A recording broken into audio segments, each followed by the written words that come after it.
Hi guys, welcome back to the Strange Orphan podcast. Is my mic on? It's been a while. How's everybody doing? How's everybody doing out there? In case you forgot, we still exist. This is still a podcast. I'm still here. I hope everybody's been having a really okay Mercury retrograde. For me personally, it's been a brutal couple of weeks. Somebody online wrote, this Mercury retrograde came with a gun. And I was like, well said, stranger. Because it does feel that way. This Mercury retrograde felt like a duel that I was in that I lost to myself. This has been a very interesting 4 weeks. And yeah, I think I'm going to try and catch you guys up on life in this episode. And I took the past couple of weeks off just to kind of do some processing. Here's what I hate. Here's what I absolutely hate about the current state of content in our world. I don't like pumping out things undigested. I like to regurgitate my cud over and over like a cow until it becomes something frothy and nutritious for you, fortifying for you in your bones. I don't want to just give you the raw bile. I want to make it into actual milk. That's a disgusting analogy. But what I'm getting at is like, I needed some time to process what's been going on with me. I guess you could just say like I had a major realization about something I do that's unhealthy. And it's not just something I do. It's really like, it's like a way I am and something that I wanted to just give up. And so this is a kind of a hard episode to encapsulate in a way because it's sort of ongoing. And I also think it's ongoing for a lot of people that I know that are going through it right now. But it's like this feeling of like, oh, I've come to the end of myself. Like I've sort of run out of tarmac on me. This place of like discovering like the ways in which you've been like your old charms and your old tactics and the ways that you've primarily functioned in the world. Like a large essence of your functional being has like, you realize it's completely defunct and it's obsolete. And those ways of being are not getting you further. They're actually just hindering you from having the life you want. You just run out of room. And it's like that feeling where you're like, oh, nothing I'm doing is working anymore. It's not that just like nothing is showing up. It's like that the actions that I'm taking aren't working. So something's up. And it's a very uncomfortable place to be. So to give you some context for all of this and to kind of pedal back to what I've learned in this morass of 4 weeks. I recently went back to a city I used to live in, thinking that I was meant to move back there. And that this was the right move. And let me tell you, I was like geared up for this move. I was like really excited. And when I got there, I was really happy to be there. It was pretty tough though. It was like I brought a bulldog to a 100-degree state. And I sort of was like, oh, this no longer feels right. What happened? Like it was right before. Why is this not working? It was sort of like that expression, like you can't step in the same river twice. Like there was no there all of a sudden. And I'm finding that so much.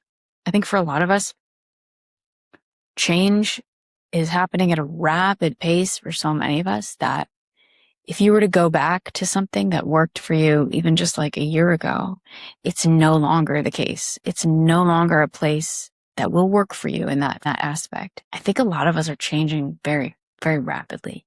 And it's like Lot's wife, like you can't go back. There's no going back. So what happened was I got there and I kept trying to make it work and I kept trying to have a good attitude. And sometimes you get yourself into things, oftentimes we're called to places, new places, and they suck at first, and we have to kind of rough it out. After 3 months, I realized this wasn't one of those scenarios. This wasn't a place that I had to rough it out and just grit my teeth because I was called there. What I came to realize was that this was my own doing. This was my own means of control. And what I had done was I had tried to prematurely usurp a period of preparation, and I had tried to escape that forest of nothing, that forest of in between where you're just being asked to grow a little bit more. Christine Kane is a really great minister, and she has this quote where she's like, nothing will test your faith like nothing. And it's true. It's like a lot of times you just don't see anything that's happening in the non-material plane, right? Because material is the heaviest energy. And so everything vibrates at a different frequency. And if you're changing and you're growing and you're shedding heavier emotions, well, you don't see what's happening in your 3D until it shows up later. So there's periods of just nothing, right? There's just periods of growth, emotional growth, spiritual growth, whatever. I tried to get out of them because this is where I come in with this show premise. Because for a lot of us, that period of nothing is where we were hit the hardest. It's where the threat came in. It's where it wasn't safe to be in the nothing. And so you are scanning, you're vigilant. You're like, I need a plan. I need to figure out my next move, or I'm lazy, or I'm not thinking 3 steps ahead, or I'm not. What I learned about myself in this process is like, these are my plans that are ruining my life. Who knew? But yeah, essentially I tried to go back to what once was, thinking, this is the next move. This is where the energy was. This is a great idea. This is where things are a little more exciting. And I was a happier person there, frankly. And what we don't realize is like, there is no going back. There is no going back. When things crumble, there's no going back to them.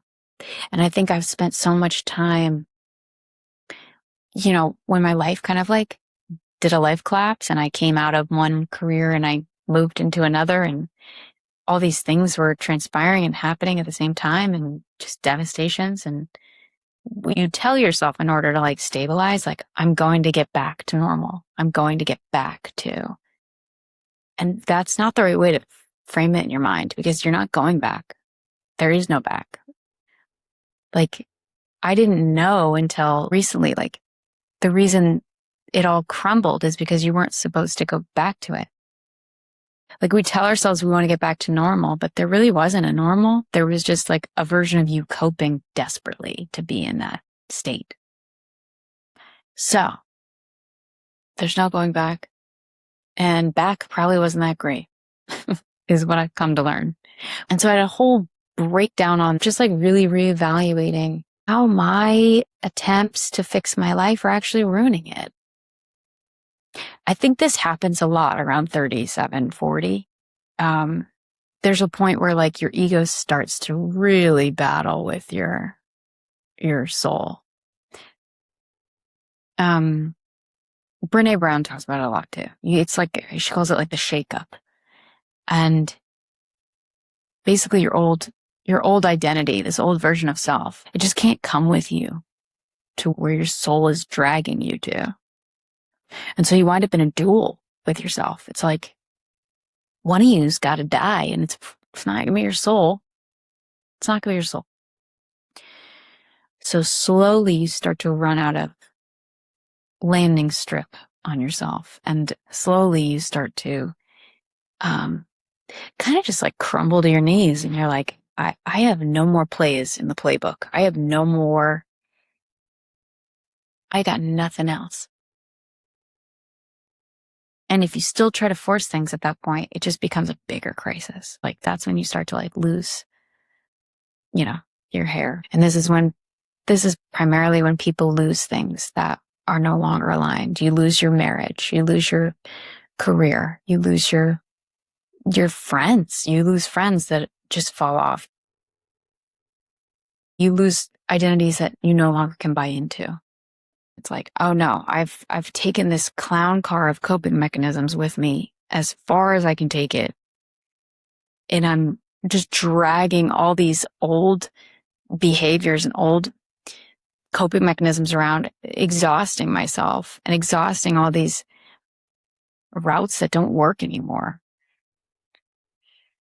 The life that you have as you know it can no longer go any further. And you're presented with a choice. You can either drag it behind you exhaustively, or you can throw it in the fire. I really like Eckhart Tolle for this stuff because he's always saying like suffering is great, because suffering is, it gives us like the impetus for change. Like suffering tells you, oh, you just need to take something off. You need to let something go. He makes it sound like it's so easy. But these ego, these parts of us that are really hard to let go, sometimes they're our entire personalities. And I can say like control and my methods of saving myself is like probably the majority of my personality. And without it, it's like, well, then who am I if I can't save myself anymore? But again, like if all your attempts are no longer working, you need new attempts. Like you brought an ice pick to a water park. What are you doing? Get rid of that. You need sunscreen and a snorkel.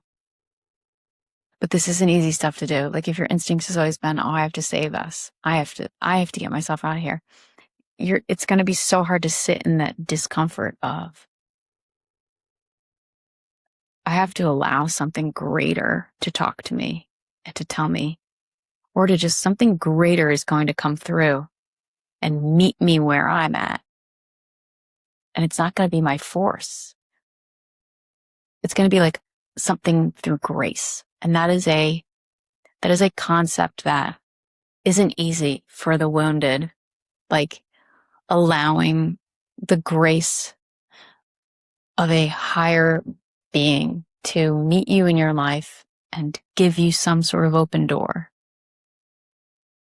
It takes a lot of guts to allow that stuff and to not keep chasing what has worked in the past that you know is not working anymore. That's like dragging around a dead horse. You know, it dawned on me in moving again. I was still repeating an old cycle of kind of running from home and running from love. And I was definitely running from the support that I had in the previous place because I just couldn't see it as support. I saw it kind of as suffocating or overbearing or boring. But my goggles for seeing love and for seeing home, they needed to mature and they needed to change as well. So I couldn't even see what I had as good because I was just so used to home is something entirely chaotic and different and tumultuous and problematic, something that I had to fix. So it was already running in my programming that like home is something I need to get in front of. And then you exhaust yourself repeatedly realizing like, no, my methods are just old and stupid and from a wounded place. And what's actually the more loving and healthy version of home was something I had completely rejected. How bonkers is that? So it's not just like, oh, I need to put down my armor. No, you have to put down a person who sees the world in a certain way. You have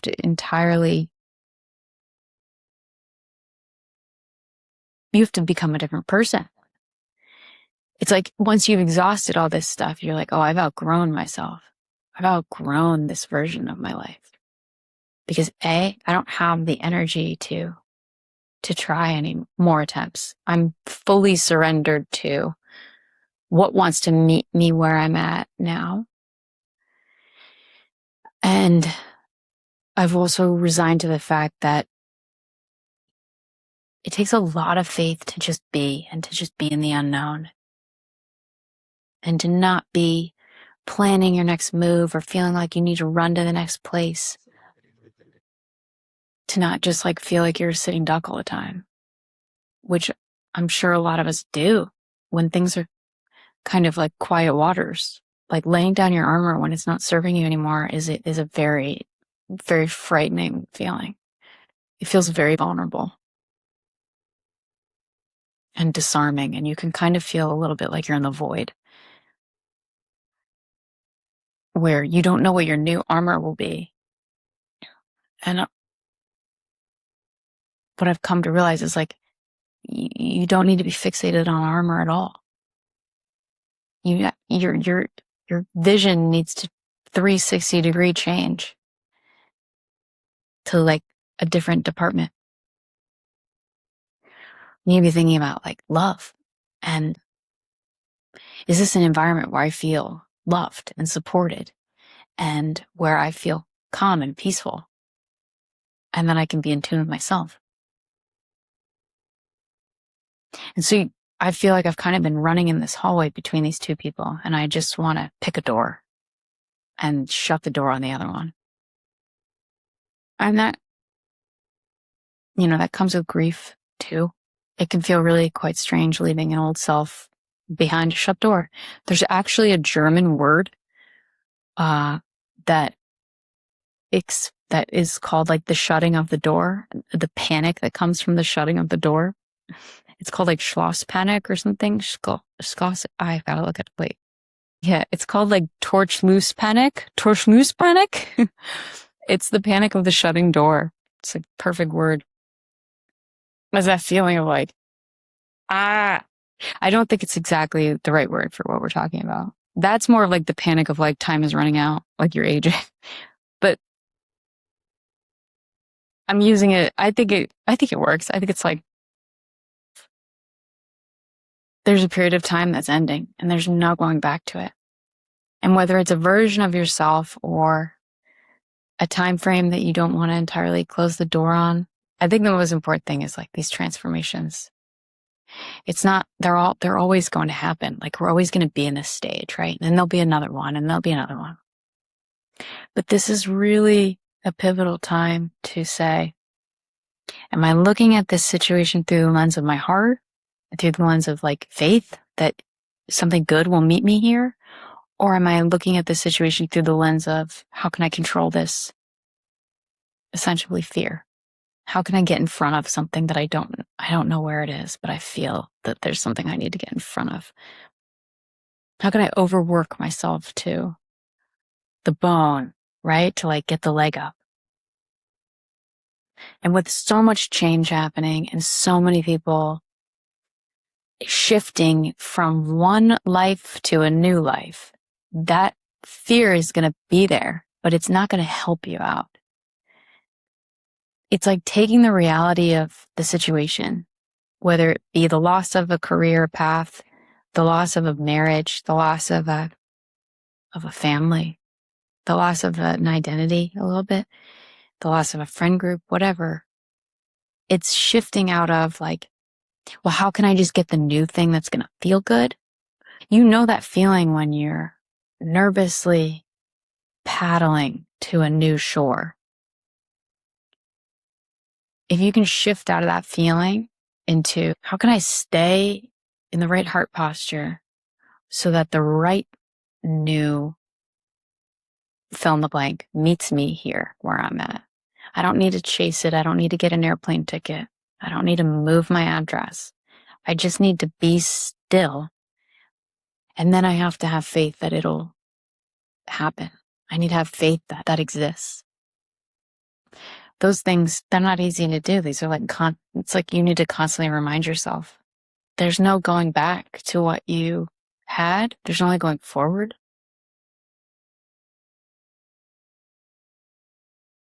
And I think the more we try to get back to something that we had that felt good at that time or replicating that, it's like it's only going to bog you down. You're only going to be going back when You need to be going forward into the new and embracing the new.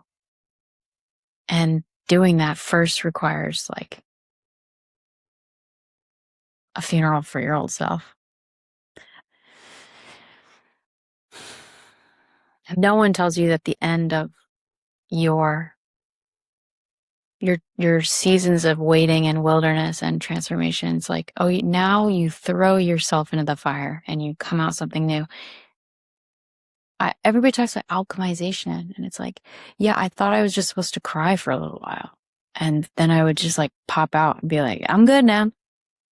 I thought I was supposed to like work on some aspects of self and then pop out and be like, all right, let's party. Let's go back to that. Let's go back to that feeling that we have. And it's like, no. You won't be returning to that you again. You're going to have a new landscape. You're going to have a new you. And that's naturally scary and sad because like, it's so hard to say goodbye to yourself that saved you. Like it's so hard to be like, all right, I know you're the version of me that saved my life for 36, however many years, but you gotta go now. Bye. Into the fire you go.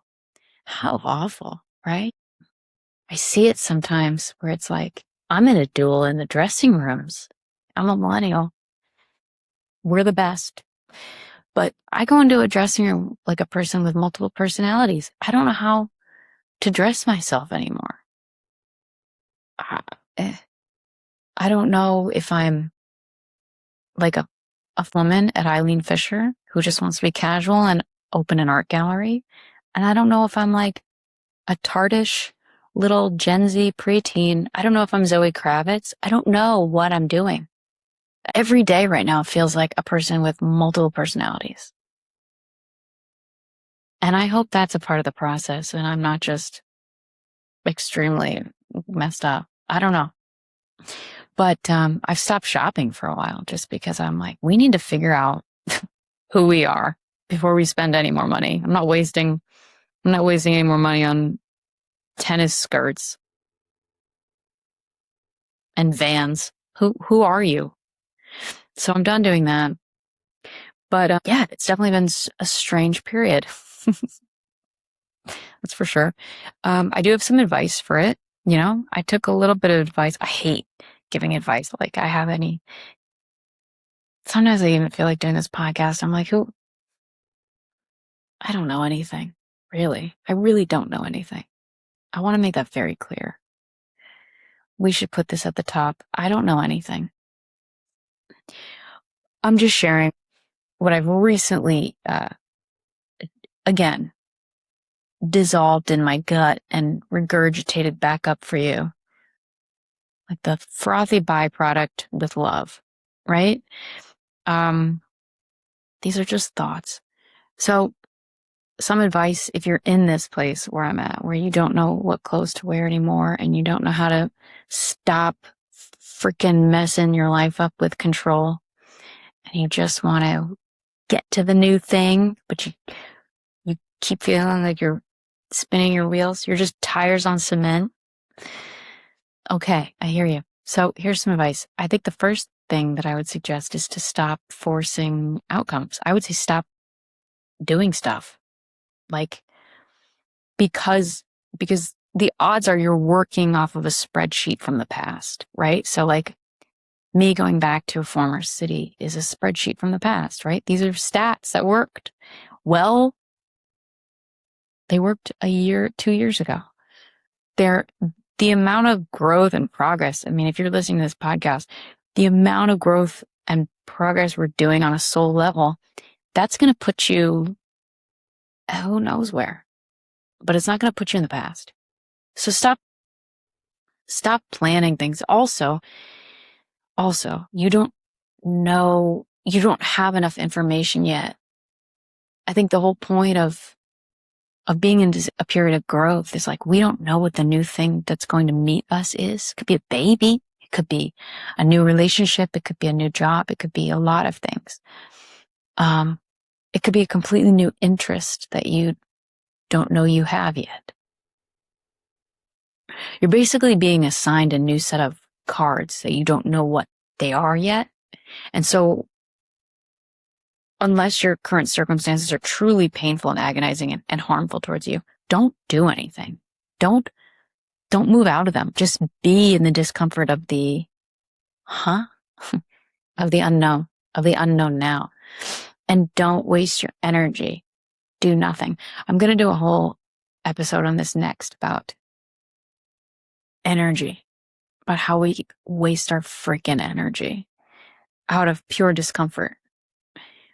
But you can really kind of run yourself ragged by doing things that are unnecessary. So just stop doing stuff just because you're uncomfortable.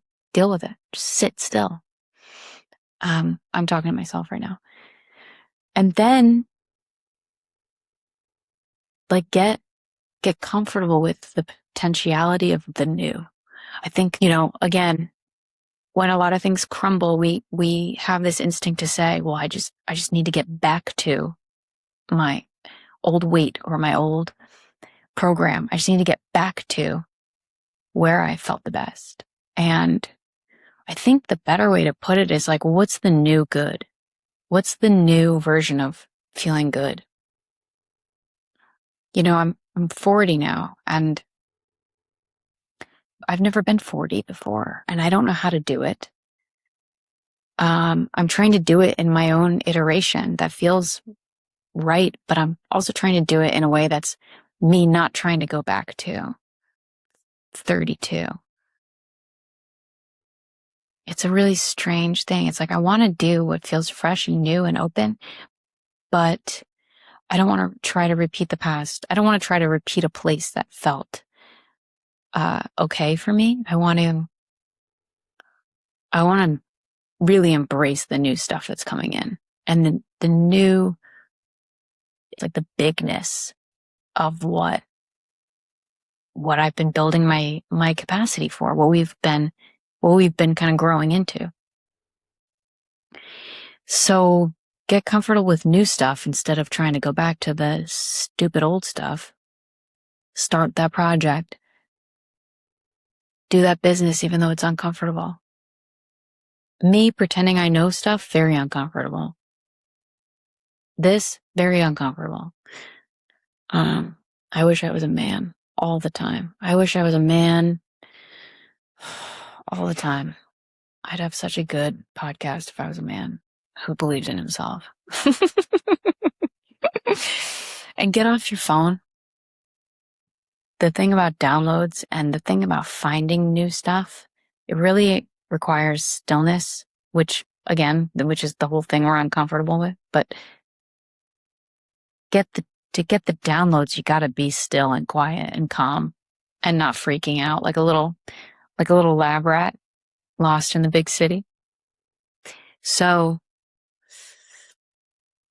just get off your phone for the downloads, or you're going to be working off someone else's plans, and you don't want to do that. And I'll just say this one more time. Don't try to outrun the nothing. The nothing is where magic happens. The nothing is where God is like the cook in the kitchen with his back to you. And you're like, oh, I wonder what he's making. Is it for me?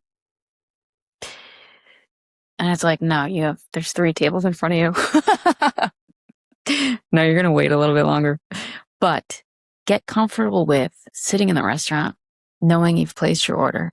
I think that's one of the hardest things. Is like, I don't know what the new thing will be for me. I know the things I'm kind of working on, and they're very terrifying. But sometimes getting into alignment with yourself takes a long time. And I've said this before, but I think getting into alignment with yourself and getting back into a place of knowingness and truth within yourself, it takes as much time as it probably did all those years not being in alignment. Meaning there's a ratio between coming back into alignment with yourself versus how many years you spent out of alignment with yourself. So being in the awkwardness of saying goodbye to an old way of being. Let me put it this way. Every day you wake up, you might be in that hallway again of having to choose which way to view the world, which way to be in the world. And every day you might have to die another death of an old self. And I think just try to let that play out over and over again. It takes a lot of time for the brain to create neural pathways that kind of harness in a way of being. And sleep. I've been sleeping a lot. There's no easy way to be a person, right? Especially if you come from trauma or anything like that. I'm looking right now at a luggage tag I put on my bag. It says heavy. It's like, you know how the airlines give out those big bright orange tags that say heavy, and then they put the weight on the 52 pounds. I have carried so much heavy baggage around, constantly moving, and it just weighs you down. And it's like, I don't have to do this. I don't have to do this. And I think we think we have to carry this stuff around. We think we have to be moving. And really, it's just trauma. It's just the feeling that you have to outrun something and outsmart something. When really that something is trying to give you something good. If you would just surrender to where you are and be there and meet it fully with an open heart. It sounds easy, but it's kind of difficult. Or maybe it's not. Let's just make it easy. Right? All right, well, that's it for this week, guys. Stop lugging your heavy baggage around. Dump it. And if you're in the same place I am, please give a shout out. I'd really love to hear what some of you guys are going through as well. It's always nice to get perspective on the process for, just reflection in general. But congratulations, because Mercury retrograde is over today. Then hopefully we'll know who we are in the dressing rooms. Hopefully we'll know what clothes to buy. All right. Very much love to you guys out there. And take it easy. Be good. Take care. Bye.